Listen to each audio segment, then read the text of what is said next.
কিন্তু ভারতীয় জনতা পার্টি আপনাকে হারে হারে চেনে। আপনি দেহত্যাগ না করলে পদত্যাগ করবেন না, কোনো চান্স নেই। তাই বিনীত গোয়েলের সামনে যখন ডাক্তার বাবুরা স্লোগান দিলেন, সেই স্লোগানের সাথে গোটা পশ্চিমবঙ্গ গলা মেলালো।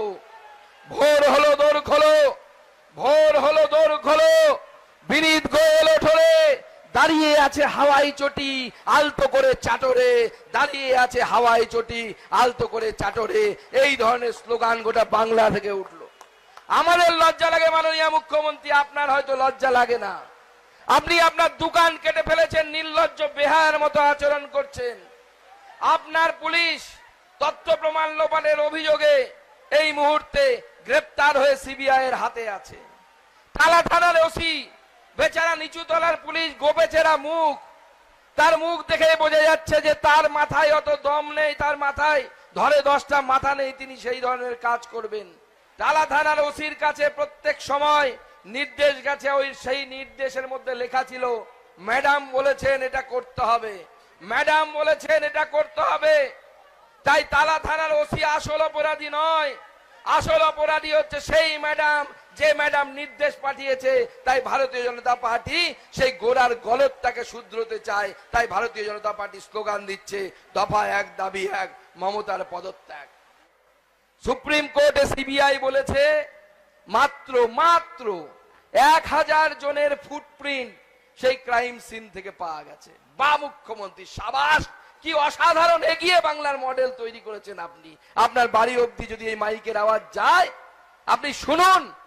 আর যদি লজ্জা থাকে তাহলে পদত্যাগ করুন। এই ধরনের পুলিশের প্রধান হওয়ার জন্য আপনার যদি লজ্জা থাকে, আপনার বিন্দুমাত্র ওই চেয়ারে বসে থাকার অধিকার নেই।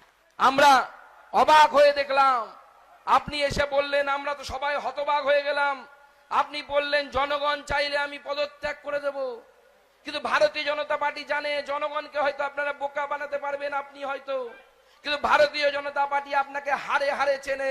আপনি দেহত্যাগ না করলে পদত্যাগ করবেন না, কোনো চান্স নেই। তার থেকেও সর্বোপরি মাননীয় মুখ্যমন্ত্রী, বাংলার মানুষ আপনাকে ভয় পাচ্ছে। কেন ভয় পাচ্ছে জানেন? মাননীয় মুখ্যমন্ত্রী যখন ভাবলেন বিজেপি বুঝি 356 ধারা করে দেবে, মাননীয় মুখ্যমন্ত্রী ভয় দেখাতে শুরু করলেন। বলেন আমার বাংলাকে যদি আমরা ডিস্টার্ব করেন, আপনারা যদি বাংলাকে ডিস্টার্ব করার চেষ্টা করেন, আমি আসামকে অশান্ত করে দেবো, আমি ঝাড়খণ্ডকে অশান্ত করে দেবো, আমি উত্তরপ্রদেশকে অশান্ত করে দেবো। বাঙালি বুদ্ধিজীবীরা চুপ করে বসে আছে, কারণ সন্ধ্যেবেলার লাল জলের টাকা তো তাদের কাছে পৌঁছে যাচ্ছে প্রাইজ মানি হিসাবে।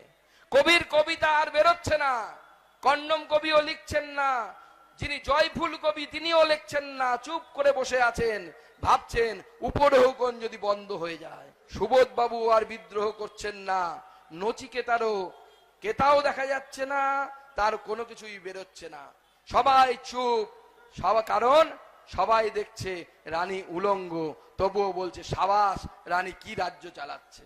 আর দিদিমণি বলছেন উৎসব, অবশ্যই বাংলার মানুষ উৎসব করবে। তবে কোন দিন করবে? যেদিন আপনাকে গণতান্ত্রিক পদ্ধতিতে কান ধরে আপনার চেয়ার থেকে নামিয়ে দিতে পারবে বিজেপি, সেই দিন বাংলার মানুষ উৎসব করবে, বাংলার মানুষ আনন্দ